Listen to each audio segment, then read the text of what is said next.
Metro Nasional Com, Rancangan Kitab Undang-Undang Hukum Pidana, RKUHP, yang sudah disahkan menjadi UU tetap jadi sorotan.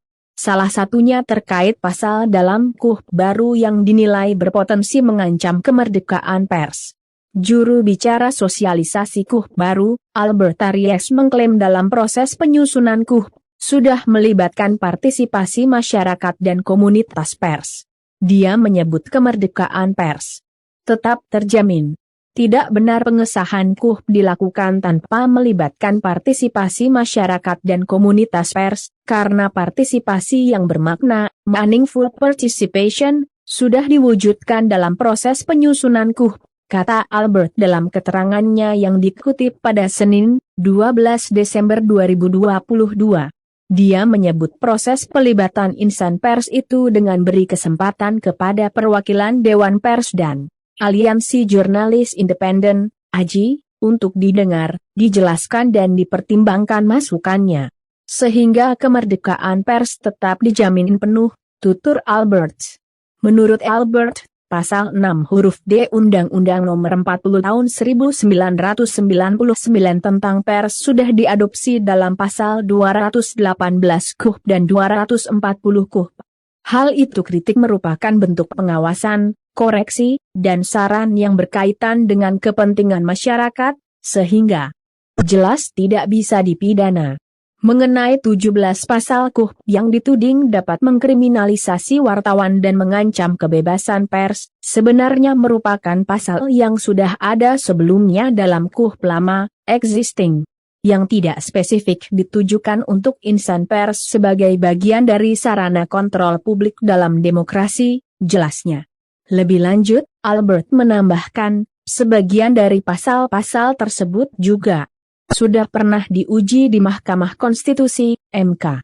Lalu, pertimbangan putusan MK tersebut diambil alih oleh tim perumus RKUHP untuk mereformulasi pasal-pasal tersebut. Kemudian, dia menyinggung pasal 188 KUH tentang tindak pidana terhadap ideologi negara. Menurut dia, pasal tersebut sudah ada sejak perubahan KUH melalui UU Nomor 27 Tahun 1999 tentang perubahan KUH yang berkaitan dengan kejahatan terhadap keamanan negara. Dia bilang hal itu karena memiliki alasan penghapus pidana khusus, yaitu jika dilakukan untuk kepentingan ilmu pengetahuan, misalnya untuk mempelajari, memikirkan, menguji dan menelaah. Selanjutnya, ia menyebut pasal 218 KUH tentang penyerangan harkat dan martabat presiden. Ia bilang rumusan pasal itu berbeda dengan pasal 134 KUH tentang penghinaan presiden yang sudah dianulir MK. Justru perumusan pasal 218 KUH adalah mengikuti pertimbangan putusan MK nomor 13-22-2006 tentang pengujian pasal 134 KUH, yaitu dalam hal penghinaan dilakukan terhadap presiden selaku pejabat dapat menggunakan pasal 207 KUH tentang penghinaan terhadap kekuasaan umum sebagai delik aduan, tuturnya. Lantas, ia menjelaskan terkait pasal 240 KUH tentang penghinaan terhadap pemerintah atau lembaga negara, deliknya bersifat aduan. Dengan demikian, hal itu hanya bisa diadukan langsung oleh pimpinan lembaga negara yang dibatasi, yaitu legislatif DPR, DPD, dan MPR. Lalu, kata dia, yudikatif yakni MA dan MK. Dengan demikian, menutup ruang bagi simpatisan atau relawan untuk melaporkan penghinaan terhadap lembaga negara.